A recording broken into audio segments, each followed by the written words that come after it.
जमीन का जमाबंदी कैंसिल कराना चाहते हैं। जमीन का जमाबंदी क्यों कैंसिल कराएंगे?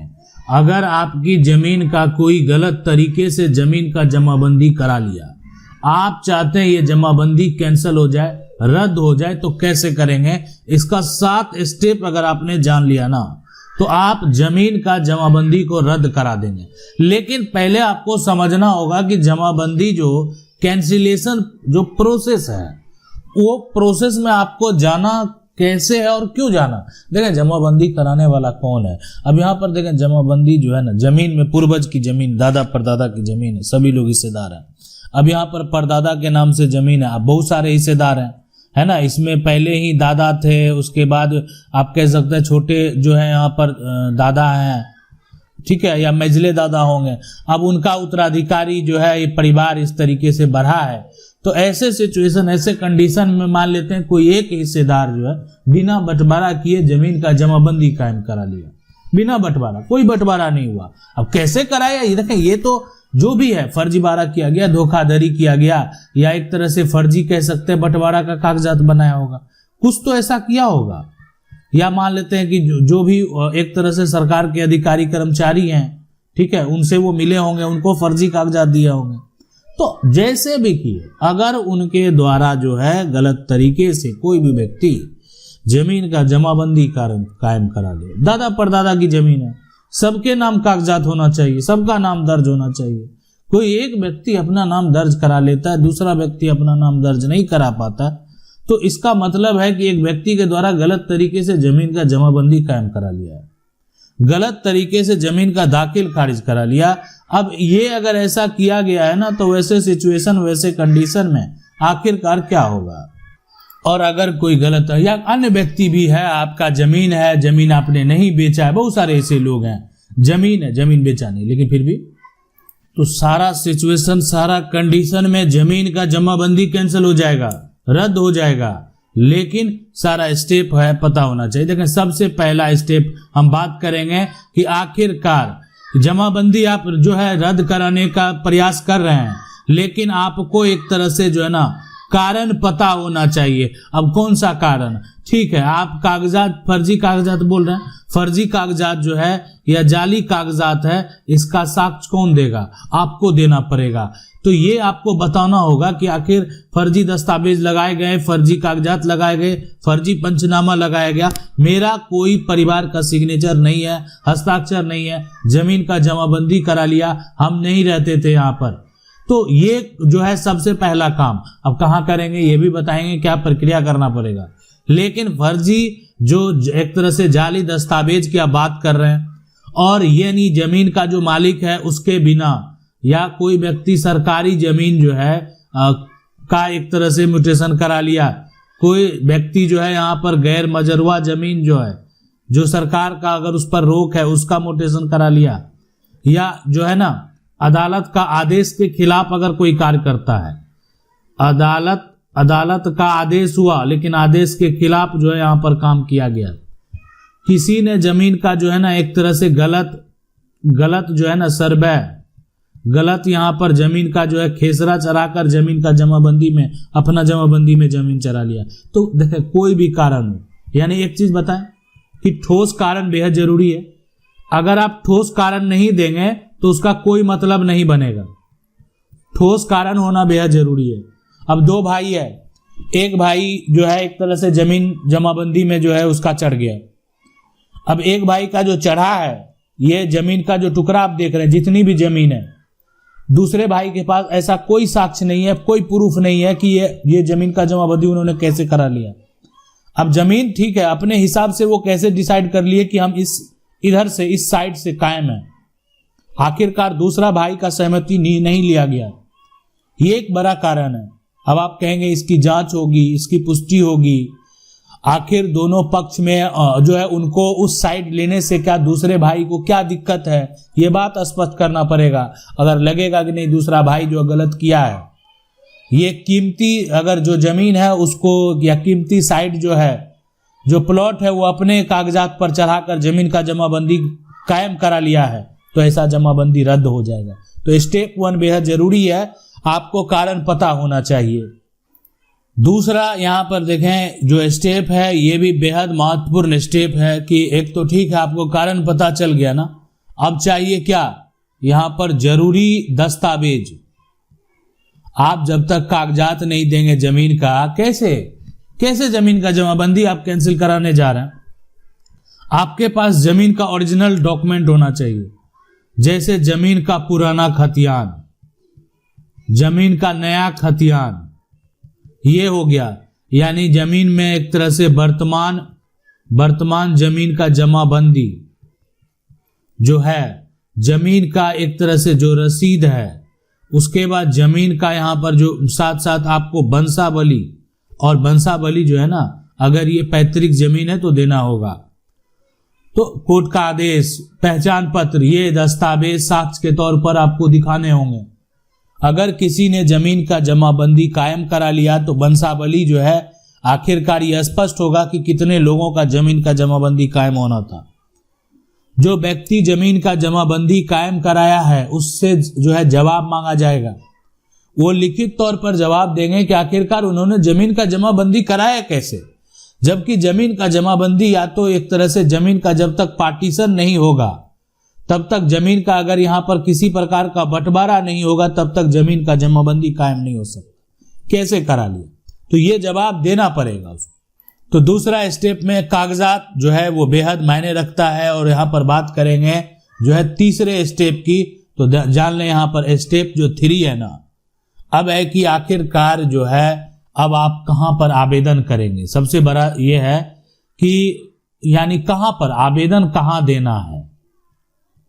यहाँ पर आवेदन जो है यहाँ पर कहाँ देना है। देखें, एक तो ये हो गया कि आवेदन आप खुद से कर सकते हैं, अपना पहल खुद से कर सकते हैं, या तो आप यहाँ पर जो है ना अपना पहल खुद से कर सकते हैं, लेकिन खुद से करेंगे आपको सारी जानकारी होना चाहिए। लेकिन आप चाहें तो किसी वकील के माध्यम से भी कर सकते हैं, ताकि आपका पक्ष रखेंगे ना। आपको जानकारी नहीं है, अगर आप सही तरीके से नहीं स्पष्ट कर पा रहे हैं, तो ये बेहद जरूरी है। किसकी गलती है, किस अधिकारी का कितना अधिकार है, किस अधिकारी को ये जमाबंदी कायम करने का आखिरकार जो गलत तरीके से वो कैसे कायम कर दिए। तो इसलिए अब आपको जो है ना ये जो आवेदन करना है वहां पर करना है एडीएम के पास। एडीएम के पास जो है जो केस फाइल होता है वो होता है जमाबंदी। जमाबंदी यहाँ पर अगर बात करें रद्दीकरण का, जो जमाबंदी है उसको अगर आप रद्द कराना चाहते हैं तो आप एडीएम कोर्ट में, एडीएम के पास आप आवेदन करेंगे। जमीन का पूरा विवरण, ये आपको जो है स्टेप 3 में जो आप आवेदन करेंगे तो आवेदन के साथ जो होगा जमीन का पूरा विवरण, और यहाँ पर जो है किस आदेश से जमाबंदी बनी, रद्द करने का कानूनी अधिकार, साक्ष्य, ये सब बेहद जरूरी है। इस बात को आप समझें। तो आवेदन में सब कुछ मेंशन करने के बाद आता है यहाँ पर चौथा स्टेप, जो कि सबसे बहुत ही महत्वपूर्ण स्टेप है कि आप जो आवेदन किए ना और जिसके खिलाफ आपने शिकायत कर दिया उस पर नोटिस चला जाएगा। यानी नोटिस जो है जाएगा और उसके बाद क्या होता है, नोटिस के बाद होता है सुनवाई। अब है कि नोटिस गया, अब आगे सुनवाई होगी। दोनों पक्ष को नोटिस भेजा जाता है, ऐसा नहीं आपने आवेदन किया दोनों पक्ष को, यानी अब आपका केस जो है ना दोनों पक्ष को नोटिस जाएगा। यानी आपका केस शुरू हो गया है, सुनवाई शुरू है, आइए आप अपना दस्तावेज दीजिए और आप अपना तर्क दीजिए। तो सामने वाला पक्ष भी जवाब देगा, आप भी जवाब देंगे, और जो है यहीं पर असली फैसला बनता है। ज्यादा कुछ कहने की जरूरत नहीं है, जो गलती करता है ना वो साफ साफ दिखता भी है। ऐसे केस में अगर किसी ने फर्जीवाड़ा किया है, किसी ने धोखाधड़ी की है, ये आसपास तरीके से दिखता है।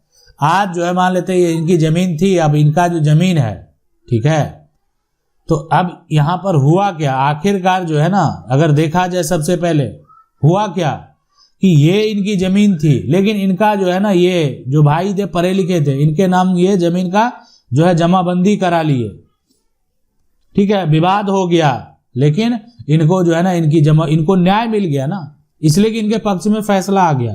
तो सुनवाई हुई, देखा गया कि नहीं ये तो गलत तरीके से आप कर लिया, पूरी जमीन आपको नहीं चलाना चाहिए था। अरे दादा परदादा की जमीन है, 1 एकड़ की जमीन है, तो पूरा 1 एकड़ आपका कैसे हो गया? 2 हिस्सेदार है तो नहीं हो सकता। आधा भी आप बिना बंटवारा का नहीं चरा सकते। तो अगर ऐसा कोई किया है ना तो बचेगा नहीं। ऐसा जमाबंदी जो होगा वो आप चाहेंगे ना तो रद्द हो जाएगा। प्रक्रिया मालूम होना चाहिए। हम आपको बताए ना कि जमाबंदी रद्दीकरण का जो केस है, इस तरीके से आप जो है आप अपने वकील के माध्यम से, कोई भी वकील रखेंगे, कोई बड़ा कार्य तो है नहीं। यहाँ पर आपको अपना पक्ष रखना है कि जमाबंदी गलत तरीके से कायम हो गया, ये कोई भी बोल सकता है और ये स्पष्ट दिखेगा भी ऐसे मामले में, तो ये जमाबंदी तो रद्द होना ही है। इसके बाद जो 5वां स्टेप है ना वो होता है यहाँ पर जांच, जो है एक तरह से जांच और जो है यहाँ पर रिपोर्ट। ठीक है, तो ये अगर देखा जाए सबसे पहले तो अगर इस बात को समझें, अब ये चीज हुआ कैसे ना, ये जांच देगा कौन? ये पता है कौन देगा?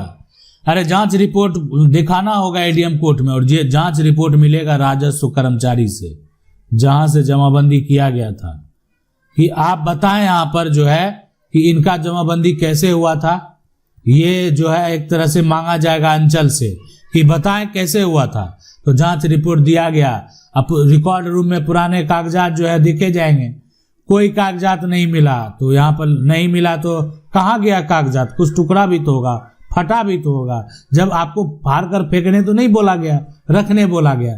नहीं रख पा रहे तो क्या हुआ? तो नष्ट हो गया तो किसी एक का तो नहीं हो सकता, बहुत सारे लोगों का होगा। तो इसलिए ये जांच रिपोर्ट के बाद जो है ना, अब उसके बाद आता है यहाँ पर अगला स्टेप। तो अगला स्टेप जो है, नेक्स्ट स्टेप, वो है यहाँ पर आदेश। तो ये जो आदेश है ना, आदेश की अगर यहाँ पर बात करें सबसे पहले, ठीक है, ऑर्डर की अगर यहाँ पर बात करें तो देखें जमाबंदी जो रद्द है करने का आदेश जो हो गया गलत, कोई भी जमाबंदी कैंसिल करने का आदेश जो हो गया तो गलत दाखिल खारिज जो है वो निरस्त होगा। असली मालिक के नाम नई जमाबंदी का निर्देश होगा। अगर आवेदन खारिज हुआ तो आप अपील रिवीजन जो है कर सकते हैं। तो ये हो गया कि एक तरीके से आदेश जैसे एडीएम कोर्ट से आता है आपका, तो गलत जो दाखिल खारिज हो गया ना उसको निरस्त करने का जो है यहाँ पर आदेश दे दिया जाता है, ऑर्डर दे दिया जाता है। उसके बाद जो होना चाहिए वो नई जमाबंदी जो है उस प्रकार से कायम करने का आदेश दे दिया जाता है। और अगर जो है एक तरह से आपका आवेदन जो है खारिज मान लेते हैं, केस खारिज कर दिया गया, आवेदन खारिज कर दिया, तो देखिए आप अपील करने के लिए स्वतंत्र है, फिर से आप अपील कर सकते हैं। तो ये है विकल्प यहाँ पर जो है कि अगला 6 स्टेप में ऐसा होगा कि अब जांच करने पर जब जांच किया जाएगा 5th स्टेप में, जांच में पाया गया कि नहीं गलत तरीके से जमीन का जमाबंदी कायम कराया है, तो जमाबंदी को निरस्त कर दिया जाएगा और नई जमाबंदी जो है जमीन जिसके नाम से होना चाहिए या जो पहले था वो कायम हो जाएगा। अगला स्टेप जो है ना ये होता है कि ये होने के बाद जो नेक्स्ट स्टेप है वो बेहद महत्वपूर्ण है। और ये स्टेप है ना यहाँ पर, ये है जो जमीन का रिकॉर्ड है ना उसका अपडेट होना। ठीक है, यहाँ पर रिकॉर्ड का जो है यहाँ पर अपडेट होना, ठीक है, अपडेट होना, ये हो गया। तो जमीन का जो है ना यहाँ पर जो बात करेंगे सबसे पहले जो जमाबंदी जो रजिस्टर्ड है, ठीक है, तो जमीन का जमाबंदी रजिस्टर में यहाँ पर जो है अपडेट करने वाली बात, ऑनलाइन पोर्टल में सुधार, रसीद काटने की अनुमति जो है, ये सारा कुछ जो है तो ये समझना होगा। रिकॉर्ड जो है अपडेट होना, ठीक है, रिकॉर्ड अपडेट होना। तो ये रिकॉर्ड जो है किसी भी प्रकार का अगर कोई रिकॉर्ड है अगर वो अपडेट करने की बात है तो वो ताकि आप चेक कर लें, वेरीफाई कर लें कि रिकॉर्ड अपडेट हुआ कि नहीं, ऑनलाइन जो पोर्टल उसमें सुधार हुआ कि नहीं, रसीद काटने की आपको अनुमति मिली कि नहीं, आप सरकार को टैक्स दे पा रहे हैं कि नहीं पा रहे, तो ये सारा कुछ देख लेना आपको बेहद जरूरी है। अब यहाँ पर जो कानूनी एक तरह से मोस्ट इंपॉर्टेंट जो है महत्वपूर्ण है वो समझना चाहिए। देखिए जमाबंदी जो होता है ना, कोई जमीन का जमाबंदी किसी के पास किसी के नाम से अगर कायम है और वो लोग ये सोचते हैं कि जमीन का हम जमाबंदी करा लिए हैं तो जमाबंदी से टाइटल नहीं मिलता, ठीक है, टाइटल जो है यहाँ पर नहीं मिलता है, ठीक है। देखें ऐसे सब सिचुएशन में जब विवाद बड़ा होता है ना तो एक ही विकल्प बचता है, वो विकल्प है जमीन का यहाँ पर जो है टाइटल सूट का, एक ही विकल्प बचता है, यानी टाइटल सूट ही एक विकल्प है और कोई विकल्प नहीं है। टाइटल सूट होना बेहद जरूरी है। आशा करते हैं वीडियो अच्छा लगा होगा। वीडियो को लाइक जरूर कर दें। चैनल को पहली बार देख रहे हैं सब्सक्राइब करके जो बेल आइकन है उसको जरूर दबा लें। मिलते हैं अगले वीडियो में। तब तक के लिए जय हिंद।